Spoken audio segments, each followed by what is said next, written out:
Hello Ammanuel and good morning. Here is your machine, finally. It's a Breville Oracle Touch, model BES990 in black stainless. As you saw in the photos, this is a lightly used model with some scratches on the front, mainly here, here, and here. A couple more small scratches like some on the front tray, one over here, but honestly very minimal. It's almost half price of the retail. It still works like new, has the warranty, has all the accessories as you saw. In this video, I'll be testing everything for you on video to make sure that everything works fine. I did test it before, but I'll do it again on video. I'm going to make my morning latte actually. So I'll be testing the grinder, obviously the brewing, the automatic milk wand, and we might also test the hot water tap here as well. When I wake up, I like to turn on the machine and go do my other stuff and come back. So the machine could be waiting 10 or 15 minutes, just sitting, heating up. So give it a few minutes to heat up. And your coffee will actually be nice and hot. Unlike your Barista Touch Impress, this one takes about 5 minutes to heat up if you press the button and wait from cold. The nice thing is that Breville does give you an automatic on function. Actually, you have a few, so not just one time where you can tell the machine to turn on, but it has a schedule. So you can go in the settings and set up different times of the day across the week. So Monday, Tuesday, you can even set times for the weekend if you wake up at a different time in the weekend. But basically, you can tell the machine to wake up before you wake up, so that the time when you approach the machine, it's nice and hot and ready to go. I also like to keep the portafilter handle stuck in place, so that when the machine turns on and starts to heat up, it also heats up the portafilter. It is connected, so the group head itself is actually heated, not just the boiler that's got the heater. The group head piece of metal here is heated actively as well. So it'll get really hot within 10 minutes or so. The handle, I mean. You can also put your cups on top because the top is made of metal and it sits just above the boilers, so it will get warm as well, here on the right. Yeah, so basically just let it turn on, heat up. After 5 minutes, you can make a coffee straight away, but I recommend that you leave it for another 5 minutes to let everything inside warm up. Another thing I like to do is I like to run a blank shot. So blank shot means you run some hot water through the handle into the cup without any coffee, so just to warm things up as well. I like to do this even with my personal machine here on the left. It also acts like a bit of a clean cycle, so if there's any loose coffee stuck in the group head or in the basket of the handle, this will clean them as well. So start brewing, let it go for 15 or 20 seconds. I believe the double shot goes for 30 seconds.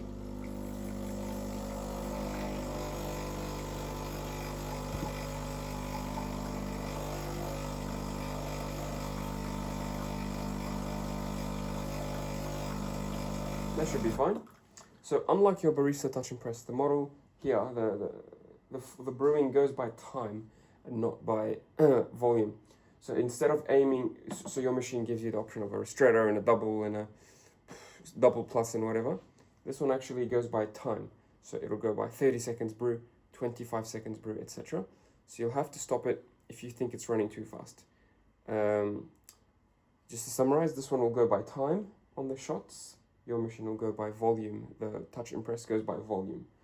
So the nice thing about going by volume is that it's like a safeguard. So it'll stop if it's running too quickly, and if it's running too slowly, it'll keep going until it gets you that shot of coffee. This one, because it's a more professional grade machine, it'll assume that you have the correct settings, and it will go for 30 seconds exactly every time.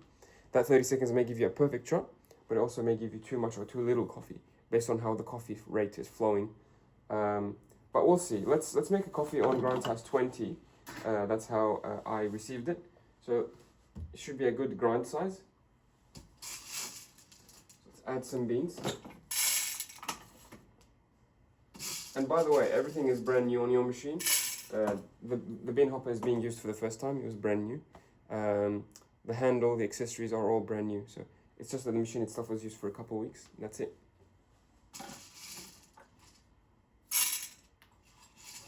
And obviously after this video, I'll be cleaning everything, sanitizing everything as much as I can, and keeping it nice and dry so that it doesn't ruin the box. Okay, after you brew the coffee, after you do the blank shot, I want you to dry the portafilter before you grind. You want it to be nice and dry to make your coffee more consistent. And I'm going to use a scale to measure the inputs and outputs.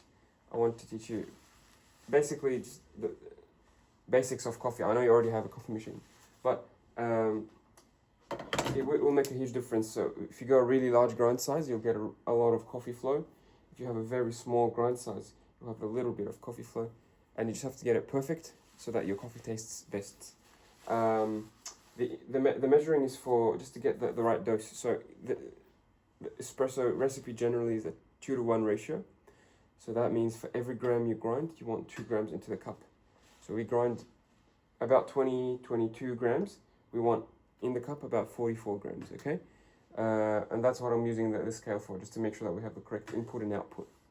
I mean, the input you don't really have a control over unless you, I can teach you later how to do it, but you can increase it or decrease the grinding dose by changing the screw height inside, but I would just leave it at the factory setting. It should be fine. To grind, it's very easy. You just rotate it to the right and you wait. What I'm going to do is I'm going to get rid of the first 3 seconds because it could be old coffee from inside. And then make sure we start fresh. Okay? Let's do that now.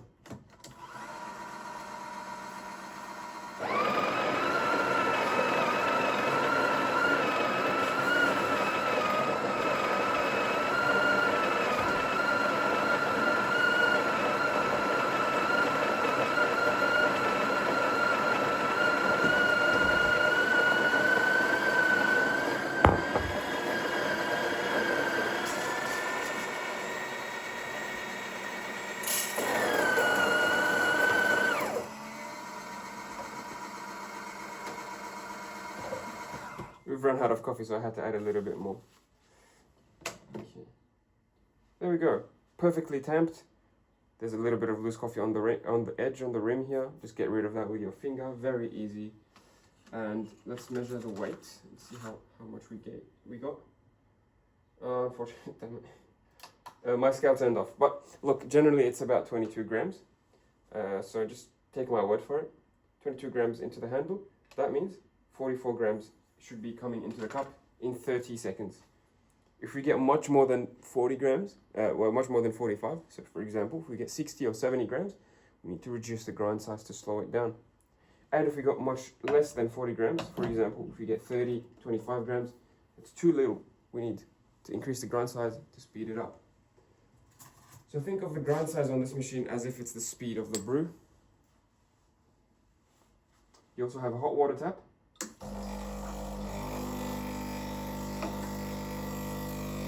This will give you clean hot water straight from the boiler.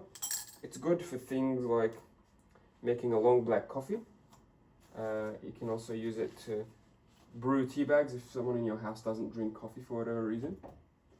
I use it here to add a little bit of water to help my sugar dissolve. So I'm going to add a little bit of sugar, okay?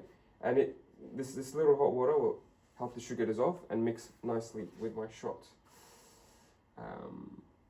So I think it's pretty handy.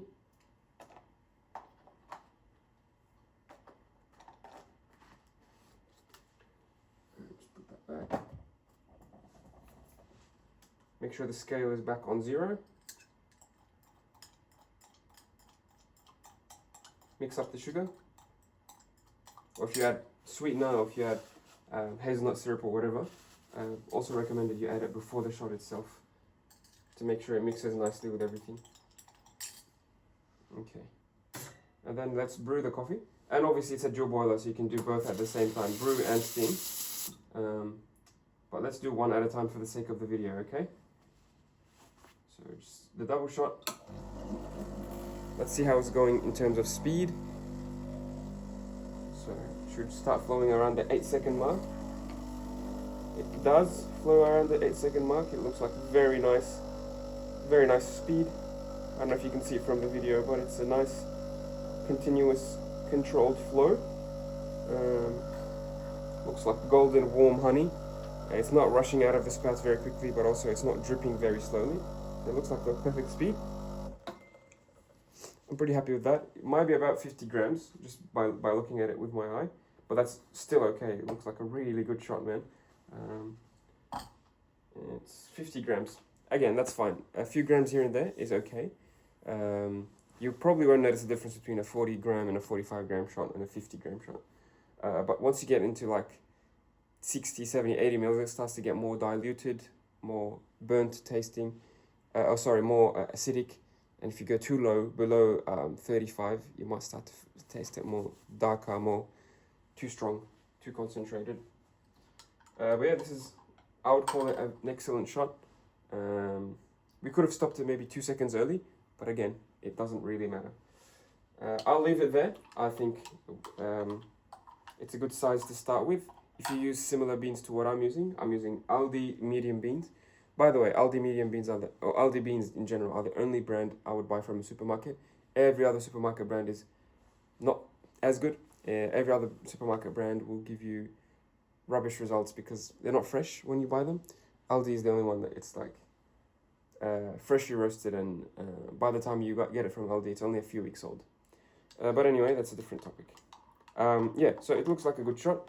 And I'll leave it there. If you use similar beans, you should get similar results. But yeah, you can go up and down as you see fit, if it's flowing too quickly or too slowly. But if you look by eye, this is what about 50 grams looks like. Maybe 55 because I added a little bit of water.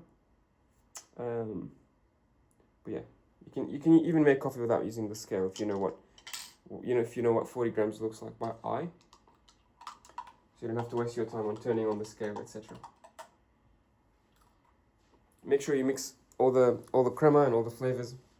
Oh my god, that's a delicious shot. Yeah, just to show you, you've got 2 pumps and 2 boilers, so you can do both at the same time.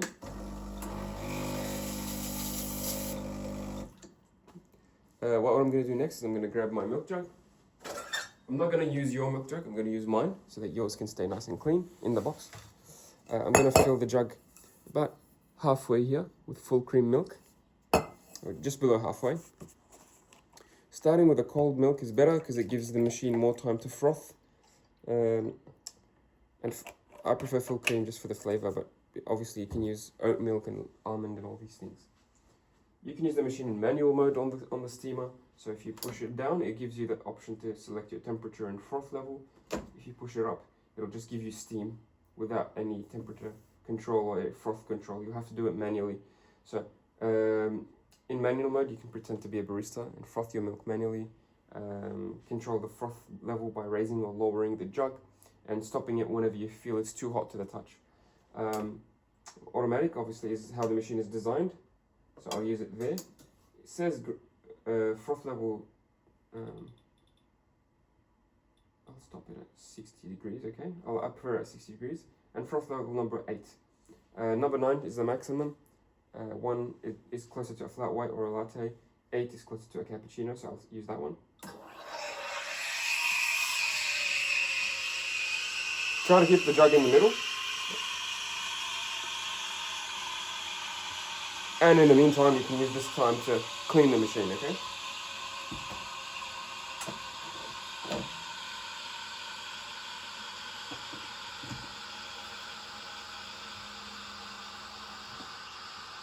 That's the beauty of having a drill boiler, you can do 2 things at once.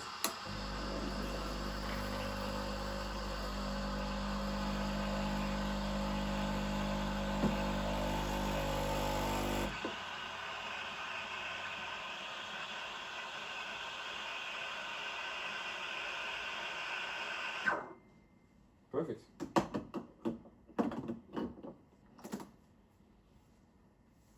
Another difference between this machine and your touch impress is that your touch impress, okay, 2 differences. The touch impress has the sensor on the base. This one has the temperature sensor on the wand itself. So you can even sense the temperature, measure the temperature as you're doing the manual mode steaming, which is nice. The other thing is that unfortunately it's not insulated. The wand itself is, it gets really hot, so you have to get a wet towel and clean. So it's a bit harder to clean, just a little bit harder to clean than your barista touch impress. Because I think the touch impress has an insulated wand, so it doesn't get as hot, whereas this one is a piece of metal, right? And it gets really hot, so you make sure you grab a towel and wipe it, just like that. And then when you push it down, it'll automatically clean itself, 5 times or 3 times, depending on the model. 5 times, I guess. And then I'm going to do one more wipe, and then I'm going to wipe the tray because there's milk on the tray after you clean, or after it cleans itself, that it sprays a little bit of milk. So that's about it. I'm pretty happy with the result. Let me just quickly clean my hands.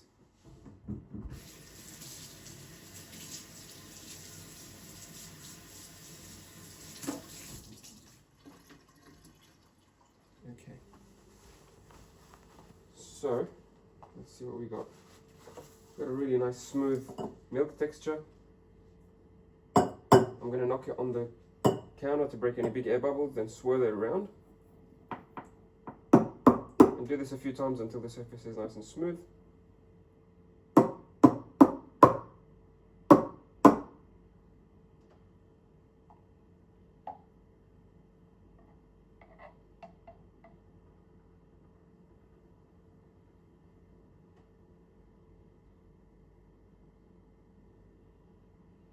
Alright, with some patience you can learn how to do latte art. I get it every now and then, I get some latte art. In this case I got a little bit of a heart and some squiggles, but at least it looks like a delicious shot regardless. I think you'll enjoy the machine, man. It makes a really good shot of coffee. Like I got lucky straight out of the box. It was perfect settings and it flowed very nicely. It's a good set of burrs here, a good strong dose that comes out of the double basket. And with the tamper, it just makes everything so easy with the automatic tamper. And yeah, very, very nice machine. Hope you enjoy. And thanks again for watching. If you have any questions, please don't hesitate. And I will see you soon. Thanks, man.